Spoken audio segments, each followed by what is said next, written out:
Diana Uribe.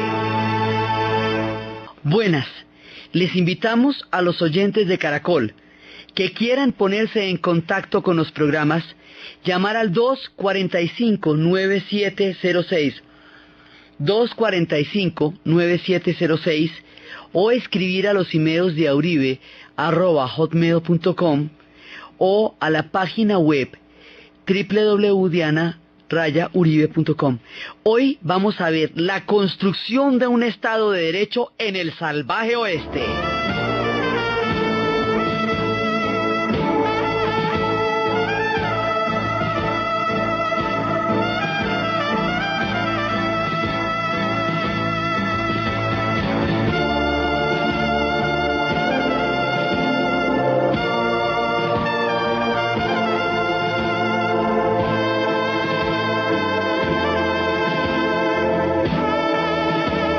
La vez pasada estábamos viendo cómo se fue poblando el oeste a medida que iban expulsando a los pueblos de las naciones indias.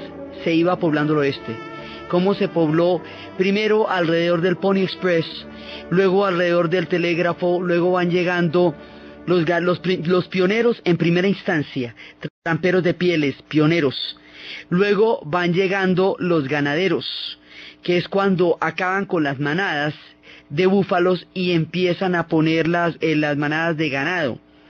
Luego van llegando en orden, después van llegando los ovejeros, que son los que van a traer las manadas de ovejas, luego van llegando los granjeros, cómo van estableciéndose las rutas, cómo alrededor de la ruta se van haciendo estaciones, cómo para comunicar una estación a otra se hacen las diligencias, cómo para garantizar la migración se van a hacer los carromatos o las carrozas, y cómo para proteger todo este mundo se van haciendo los fuertes, cómo los fuertes se van convirtiendo después en ciudades, y cómo van llegando los personajes al salvaje oeste, que están comprometidos en una cantidad de cosas, porque por un lado pues es toda la gente que va a buscar su sueño, pero también es toda la gente que va a buscar fortuna, los jugadores, por ejemplo los caballeros del sur, mucha gente rota, desarticulada, de una cantidad de guerras y de historias, quedan en la mitad de la nada.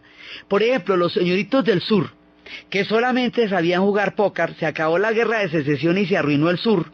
¿Qué hacen? Pues se van de jugadores al viejo oeste, porque ¿qué van a hacer más? Es lo único que pueden hacer. Hay un montón de gente que queda desvertebrada, porque como hay una desmovilización general después de la guerra de secesión, y el ejército americano queda tan reducido, ese pequeñito ejército americano no puede servir de mediador entre todos los conflictos que se van a armar aquí. Entonces, aquí hay una cantidad de gente que va llegando con una cantidad de intereses distintos. Por un lado. Por otro lado, hay gente que va llegando rota y desarticulada de todas las guerras que ha habido, y llegan allá a buscar como una alternativa en el sur.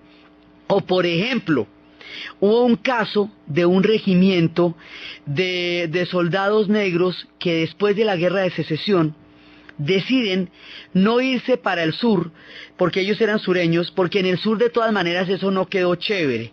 Ellos quedaron libres, pero eso no quedó chévere. Tampoco se van para el norte, se van para el oeste y van a combatir a los indios.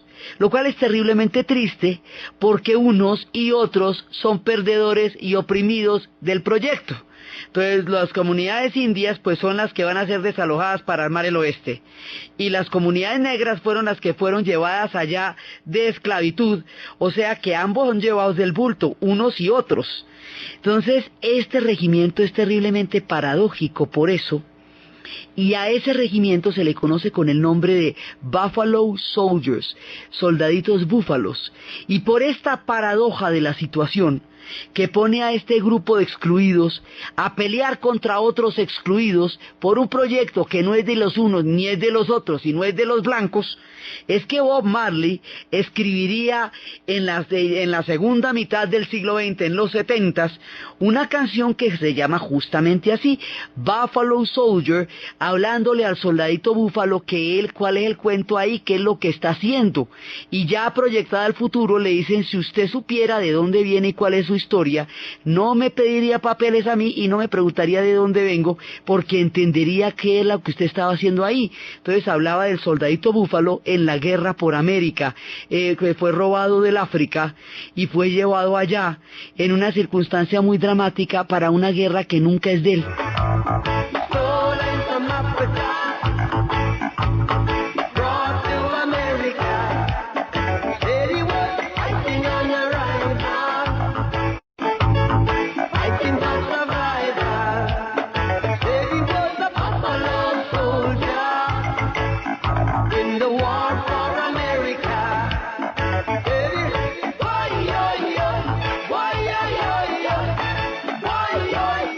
Esto lo proyecta Bob Marley y le dice, si usted supiera de dónde viene y cuál es su historia, usted no me preguntaría a mí quién soy yo, porque usted sabría cuál es su cuento. Usted fue robado del África, está en el corazón de América, simplemente peleando por sobrevivir en el corazón de América. Él lo habla proyectado hacia el futuro, pero el origen de los Buffalo Soldiers son estos hombres rotos y desarticulados de todo ese montón de guerras que se van a meter en el oeste también, como mucha otra gente. Entonces, hay rebeldes, hay una cantidad de personajes allá, hay desde los forajidos, digámoslo, la gente que realmente tiene prontuarios criminales y se fue a esconder al oeste, hay otro personaje que es como un arquetipo de un vaquero independiente, de un personaje que tiene su propia ética, que es un perdedor de las guerras también, que quedó desarticulado, pero no es, o sea, si bien no es una persona que esté dentro de la normatividad, tampoco es un delincuente, es un personaje independiente, como un canto a la libertad.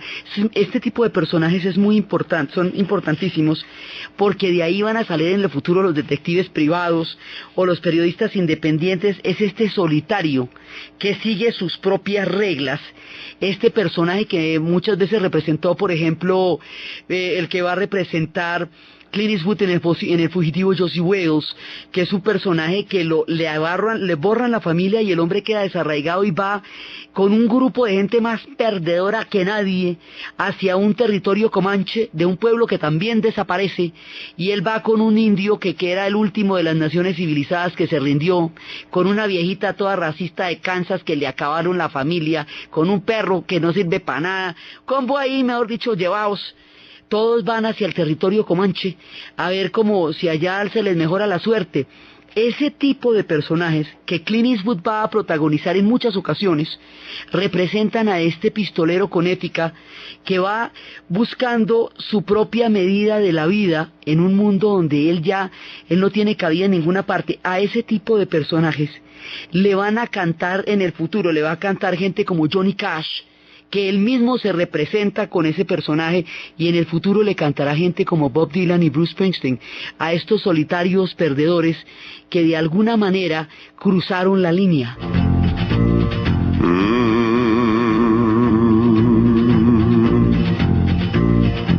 I find it very, very easy to be true. I find myself alone when each day's through, and I'll admit that I'm a fool for you, because you're mine. I won't lie. El personaje del mismo Johnny Cash, tiempo después, era uno de estos solitarios. Esto también es un arquetipo dentro de la mitología de los Estados Unidos. Ellos van a crear toda su mirada del mundo alrededor del oeste. Como tiene tantos personajes y tantos arquetipos, entonces la vez pasada estábamos viendo cómo las novelas de folletín crean la leyenda, y después el cine crea la inmortalidad de la fabulación de la historia de ellos, y cómo a través de esta mitología ellos se van a reconocer a sí mismos, porque todas las naciones necesitan imaginarios para llegar a articularse psíquicamente como una cultura, un Estado nacional. Como esta es la definición casi del 40% del territorio de ellos, lo que pasa aquí se va a volver una mitología importantísima que explica mucho la mentalidad de ellos. Los héroes, por un lado, estos personajes como John Wayne; los antihéroes, estos personajes como Clint Eastwood, que son más bien solitarios, Kusumboso lo que llaman, ¿sí? Más o menos, pero que tienen sus leyes, su propia moral, y que son gente, digamos, íntegra, de valores, a su manera, a su muy particular manera.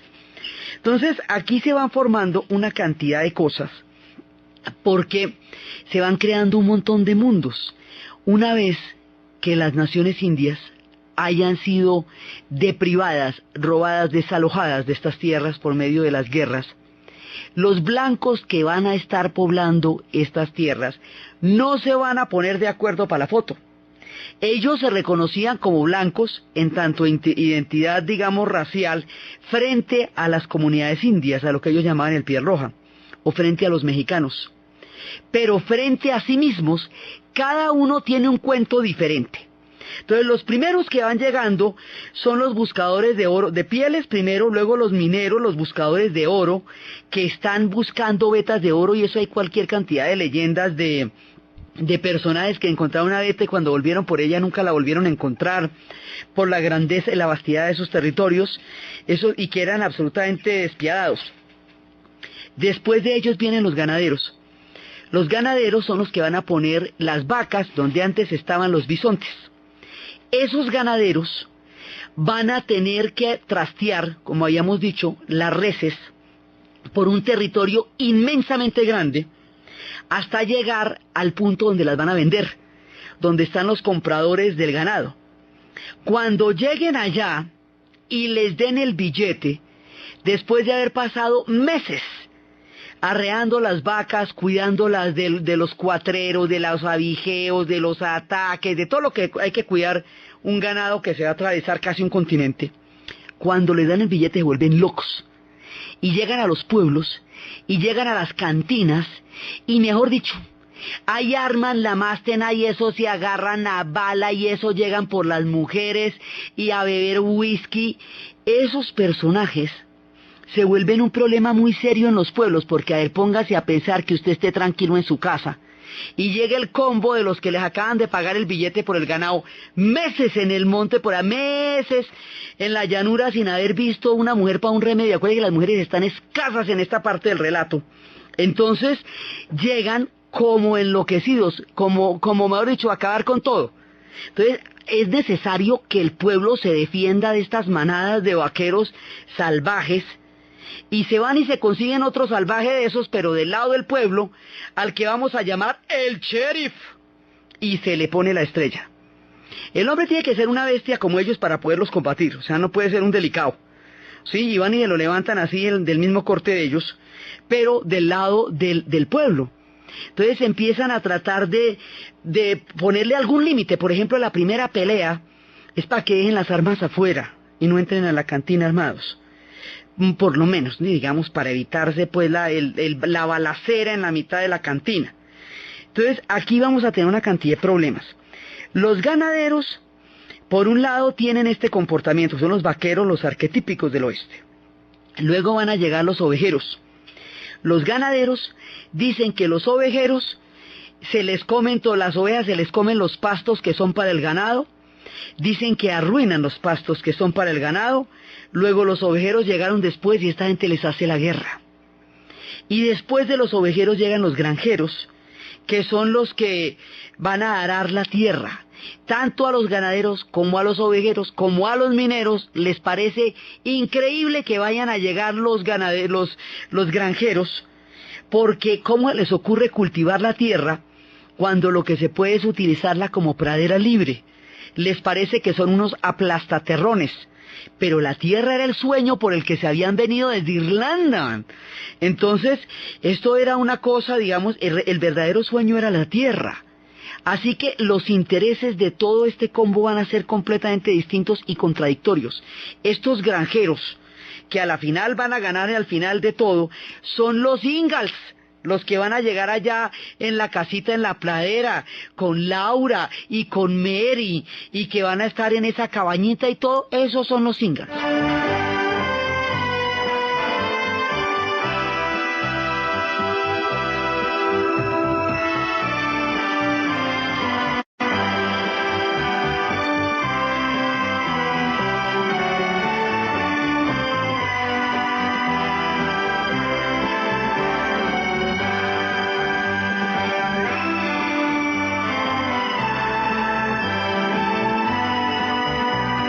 Entonces, Están los de la casita en la pradera que van los domingos a oír al pastor y que todos se reúnen y todo eso.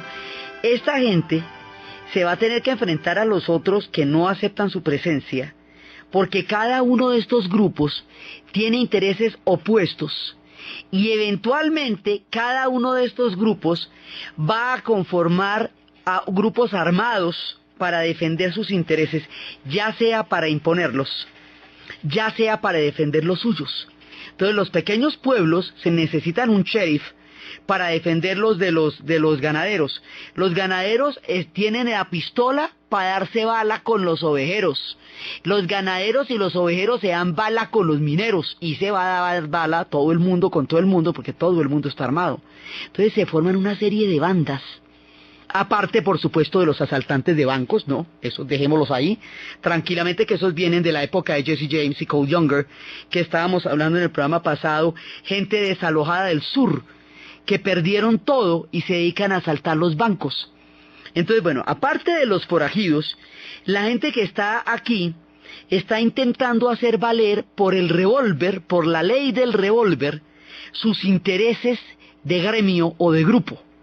Y esto se vuelve muy complicado. El ejército norteamericano es muy pequeño todavía porque acuérdese que lo desarmamos después de la guerra de secesión. Entonces, es muy pequeño, no puede servir de mediador. Todavía hay guerras indias, en todo caso. Así que la cosa está bastante complicada. Este periodo, así, en este alborote, va a durar como unos 50 años. Es mucho tiempo.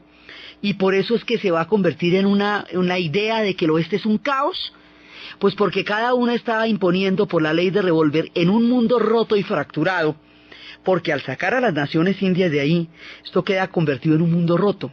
La gente que viene acá va a formar un mundo donde la ley hasta ahora se está formando. No trataron la tierra como el gran jefe indio Seattle les dijo.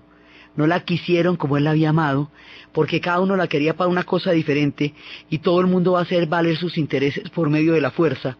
Así que esa armonía con la naturaleza que les había recomendado el gran jefe indio Seattle, el blanco, como él ya lo sabía desde el momento en que escribió su carta, no lo entendió así.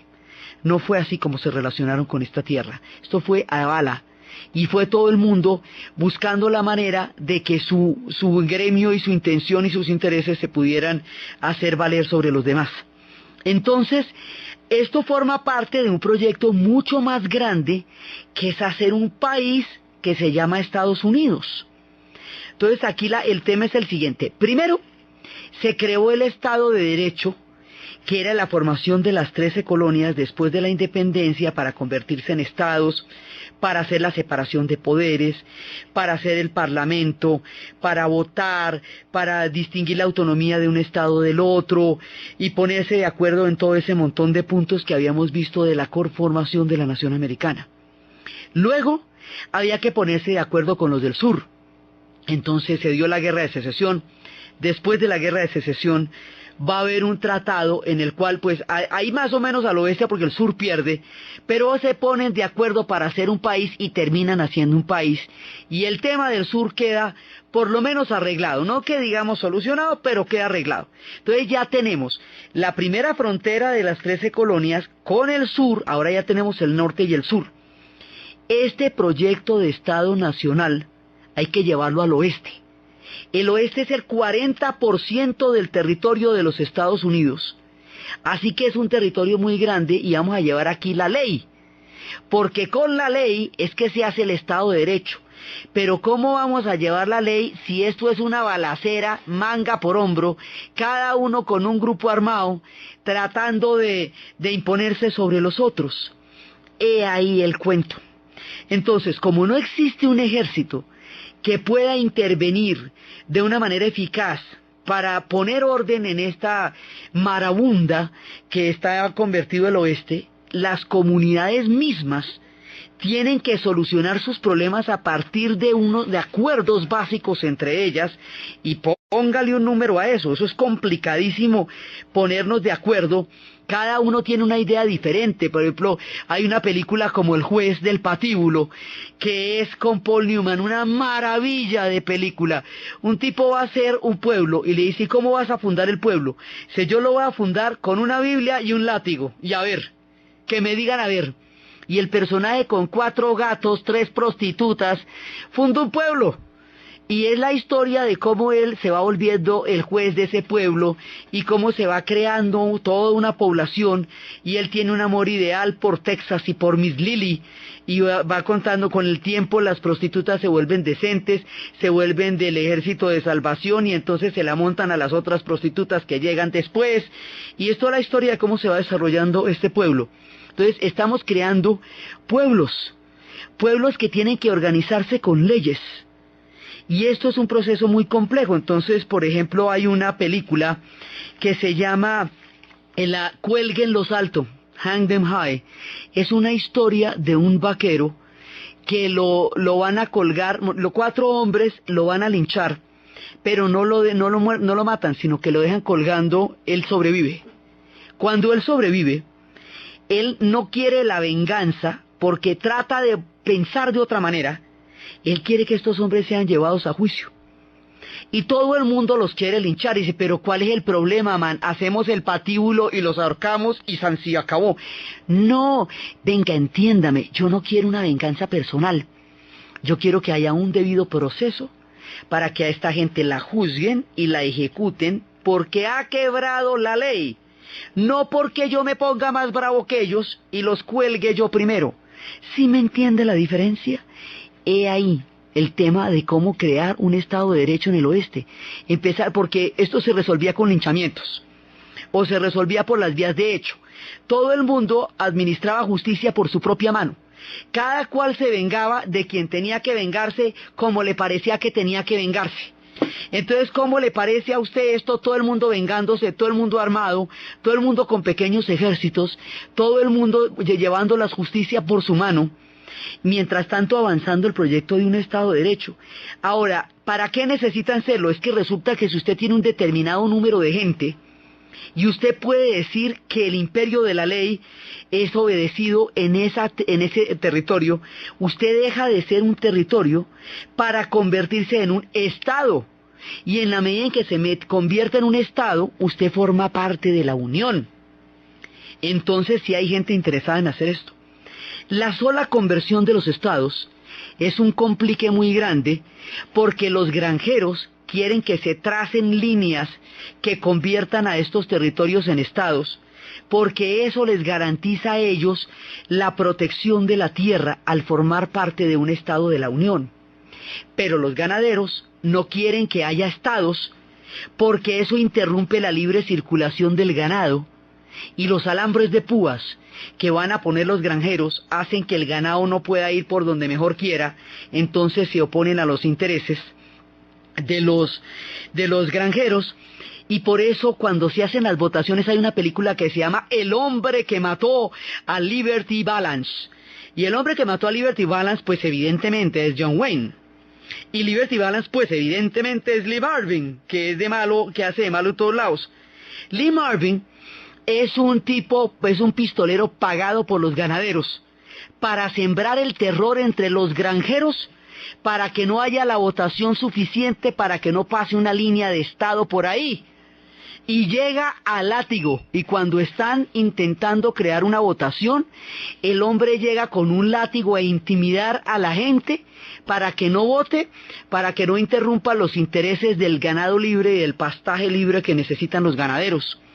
Entonces John Wayne es hacer valer la ley y hacerle decir que una votación se respeta y que para eso hay un John Wayne ahí. Entonces este tipo de historias son un tema del oeste, la ley, todo el tema de la ley. ¿Cómo va a hacer valer la ley? Hay una historia de un juez, de un sheriff, que se casó, se va a retirar, se va para su rancho a vivir con su mujer como granjero, y llegan los forajidos, 4 que han salido libres de la temible prisión de Yuma, y llegan al pueblo a vengarse del sheriff, y le dicen, vaya, pícese sheriff, usted ya se casó, fresco, Y dice, no, pero yo, ¿cómo voy a dejar al pueblo así, hombre? ¿No ve que yo tengo un honor? Pero usted ya se casó y la mujer furiosa, ¿y usted cómo se va a quedar a defender el pueblo? Ah, si usted ya se casó conmigo, esto es la hora señalada.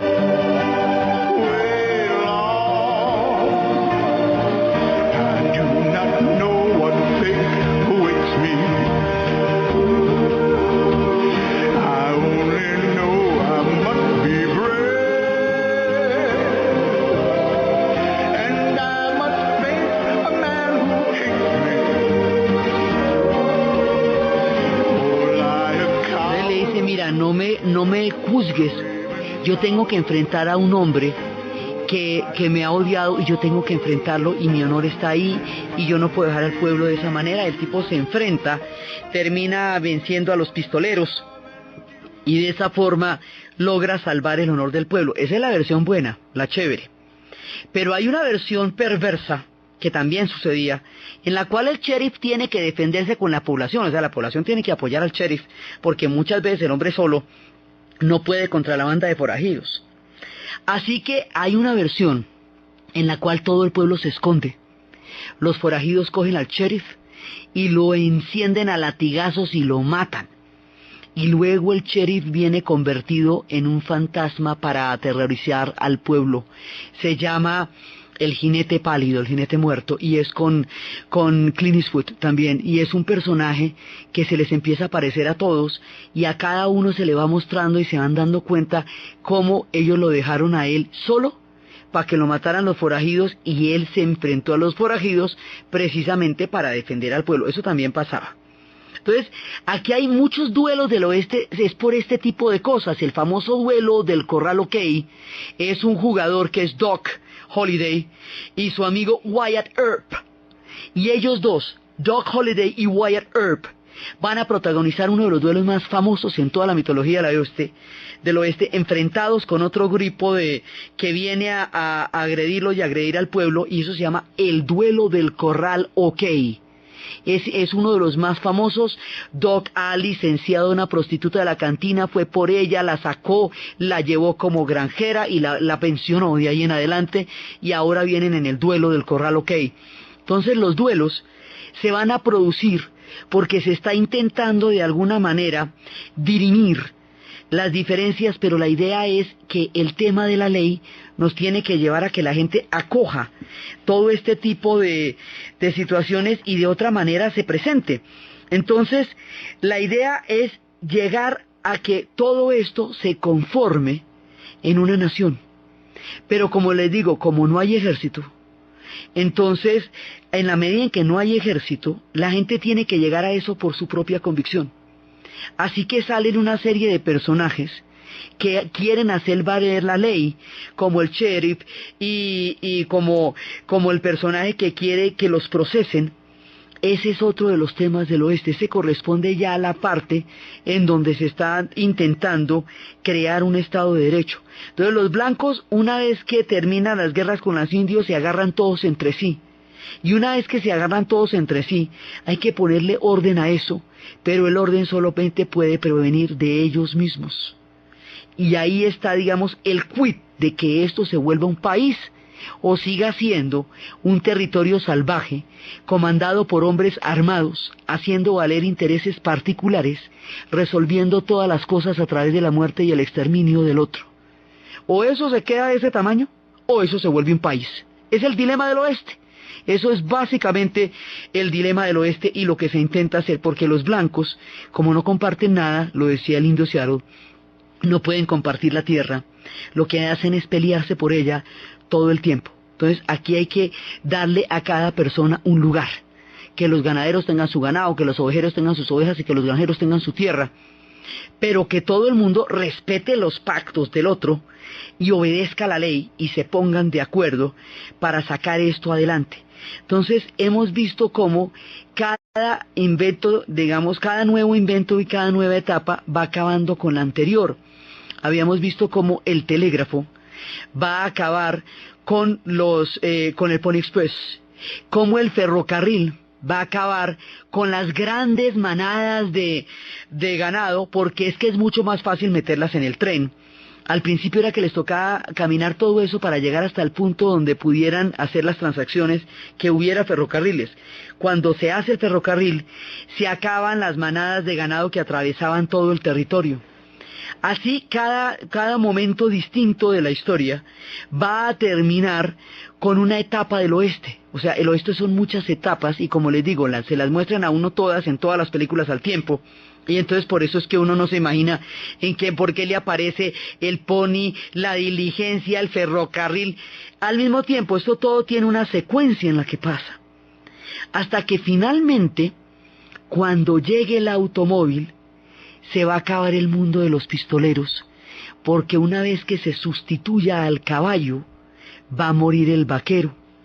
Cuando John Ford saca su Ford T del garaje y tiene que quitar un pedazo completo del garaje para que le salga el carro porque no lo había calculado porque era miope, y tiene que ir con una corneta avisándole a los niños y a los caballos para que no se espanten y no se asusten, y empiece a hacer su propaganda de que el Ford T puede recorrer enormes distancias sin tomar agua y sin cambiarlo, y cuando eso se acompañe de la pavimentación de las calles, una vez que se acaben los caminos adoquinados, una vez que lleguen las calles pavimentadas, una vez que el petróleo empiece a convertirse en el combustible a través de su derivado, la gasolina, que haga andar a los carros, los vaqueros habrán terminado. Los días de los hombres a caballo con sus pañuelos, sus pistolas y sus duelos habrán quedado en el pasado. Y en ese momento, John Wayne hace una película que se llama El Pistolero.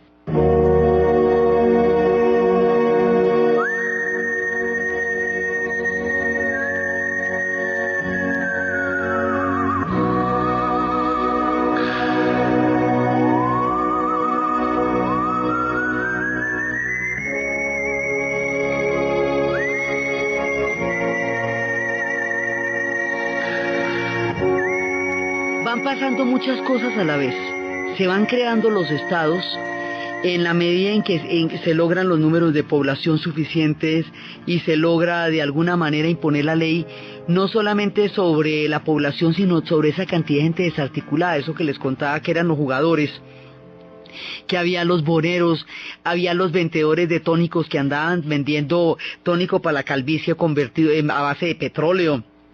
Hay mucha gente que encuentra en el oeste una oportunidad para hacer cualquier cosa. Entonces el oeste atrae oportunistas, abogados irresponsables e inescrupulosos, buscadores de fortuna, la gente que busca el oro debajo de las cantinas porque sabe, como la leyenda de la ciudad sin nombre, sabe que el oro se lo están jugando todas las noches, entonces cae debajo de las cantinas, y cuando cae debajo de las cantinas, entonces lo sacan de ahí, y de tanto cavar hunden la cantina. Entonces va viniendo toda esta gente, pero eso poco a poco se va asentando. Poco a poco, y en la medida en que vayan llegando a acuerdos que sean, digamos, plausibles para todos, van a empezar a obedecer la ley. Entonces, ya cuando empieza, en la medida en que la ley se vaya haciendo respetar, ya empiezan a haber, digamos, códigos, estados de derecho, separación de poderes, todas estas cosas que hacen que no sea a punta de pistola que la ley se haga valer o los derechos se hagan valer a punta de pistola. Entonces, con la llegada de los automóviles, con la institucionalización del mundo del oeste, con la formación de los estados, ya no territorios, sino estados, va muriendo el mundo del oeste y se va convirtiendo esto en un país.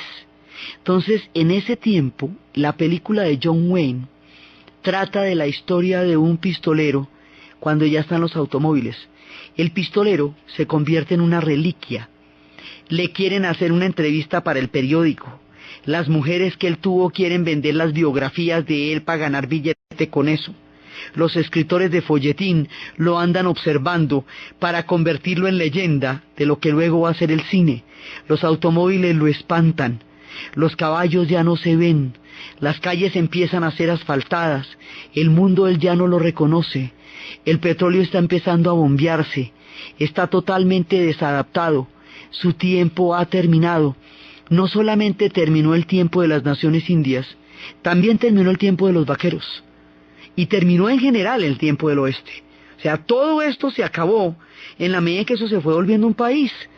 en la medida en que se fue integrando al proyecto de Estado-Nación, al proyecto de destino manifiesto, al proyecto de separación de poderes, en la medida en que toda esa, digamos, toda esa convicción del proyecto de país se vaya pudiendo imponer en el oeste, pues se va acabando el mundo de los pistoleros. Entonces John Wayne, que en la vida real tiene cáncer, hace esa película como la historia de un pistolero que tiene cáncer y que le van a recetar, el médico le dice, mire, usted tiene un cáncer que le va a producir una muerte muy dolorosa. Yo no tengo el valor para impedirlo, pero si yo fuera usted, yo no me esperaba a que llegara a la fase más maluca de eso. El hombre está tomando permanentemente una bebida que se llama láudano, que era una mezcla de whisky y opio. ¿Cómo le parece? Que eso además les daban en esa época, no existían las anestesias, entonces cuando a la gente le pegaban un balazo, le daban una mano de whisky, a ver si borracho le dolía menos que le sacaran la bala, que es como se ven 2 mulas para la hermana Sara.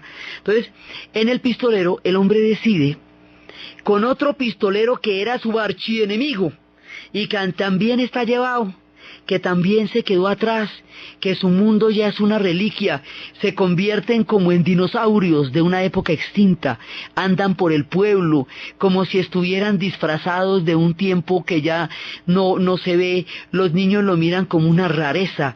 Este hombre alquiló la habitación en la casa de una viuda, Lauren Bacall, y el hijo de ella se encanta con este pistolero, el último de su especie. Entonces ellos deciden que por el honor del oeste, por el honor de ambos, porque uno de ellos ya va a morir y porque en todo caso su tiempo ya ha muerto, por eso van a hacer un mega duelo en la cantina, que ya es, digamos, como en el salón, en la cantina del pueblo.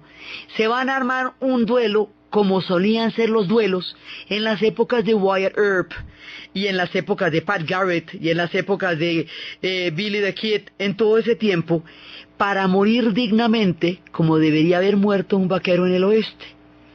Ellos hacen ese duelo y se matan el uno al otro en la cantina, y al morir los dos, oficialmente mueren los pistoleros. En la vida real, John Wayne era su última película, después el hombre va a morir de cáncer, habiendo hecho, como en el cine y en la realidad, el duelo de los pistoleros. Con eso termina el mundo del oeste. Ya se ha conformado un estado, ya se han conformado las leyes, así que se completó todo el proyecto del este al oeste. Ya se completó todo lo que va a pasar ahí. Y ya hay un estado, ya están todos los estados juntos, y ya está Alaska, ya está Hawái, digamos, ya todo el territorio y los 2 pedacitos de Alaska y Hawái se completa cuando cae el oeste. Ahí, en ese momento, digamos, el fin del oeste es el comienzo de la nación americana como un solo pueblo. Ahí es cuando ellos logran crear el Estado Nacional, cuando se acaba el tiempo del oeste. Entonces ya tienen una mitología, ya tienen una tecnología impresionante, ya tienen una serie de inventos que son completamente novedosos, ya han asentado un número gigantesco de migraciones, ya se ha acabado en un costo altísimo para el alma y para el espíritu el mundo de las naciones indias, que también entra a formar parte del pasado. Ahora necesitan una filosofía, y la filosofía que van a adaptar es una manera de pensar que se llama el pragmatismo. Entonces, esa filosofía tiene una particularidad. Si un hombre se comporta bien porque cree en tal o cual Dios, y otro se comporta igualmente bien creyendo en otro Dios distinto, lo importante es que se porte bien. A mí no me importa en qué crea, siempre que el resultado es que su comportamiento sea socialmente correcto. Es decir, empieza a aparecer el valor de lo útil en la filosofía. El utilitarismo y el pragmatismo hacen ver que las cosas, digamos, que no hay valores eternos. El mundo de ellos ha cambiado en un siglo completamente, y en una década a otra ha cambiado de una manera vertiginosa. Luego ellos, no pueden creer en verdades eternas porque no han visto sino transformaciones. Y ahí van a crear una filosofía completamente diferente a la europea. La filosofía europea busca sistemas filosóficos absolutos, valores eternos, cosas que siempre permanezcan. La filosofía que se va creando en Estados Unidos, la de Emerson, la de James, la de Dewey, es una filosofía en la cual se busca que las creencias sean como una especie de caja de herramientas que nos sirva para entender la sociedad. Eso los hace muy distintos. Digamos, el sentido pragmático que ellos tienen, en que hacen las cosas en la medida en que las cosas funcionan. Esto en la política significa que ellos se unen alrededor de una causa en particular. Cuando la causa ya ha sido superada, pues cada cual se desbanda porque era para eso que se han unido. No van a crear entes burocráticos que sigan funcionando más allá de la razón de ser que les dio. ¿Sí? Entonces, ahí es cuando empiezan a darse todos los debates también alrededor de la teoría de la evolución, porque ellos dicen que no hay un plan, o sea, que los planes se van construyendo, que no es un plan divino, sino que hay un azar, y que el azar también está determinado por la utilidad de ese azar. Entonces ellos empiezan a crear una manera de pensar que es solo de ellos, y que hace que el desarrollo tecnológico que tienen sea puesto al servicio de una utilidad que les va a permitir a ellos manejar tanto las ideas como el progreso, para desarrollar cosas que sean útiles y prácticas. Digamos, es el utilitarismo, no es en el sentido de usar al otro, es en el sentido en que las cosas tienen que ser en la práctica, tienen que dar resultados en la práctica. Y eso es muy importante porque ellos van a crear un imperio sobre eso. O sea, este pensamiento es lo que les permite a ellos crear un imperio. El poder argumentar y utilizar las cosas como herramientas, no pegarse de ideas eternas, sino ser capaces de cambiar en la medida en que los cambios exijan eso.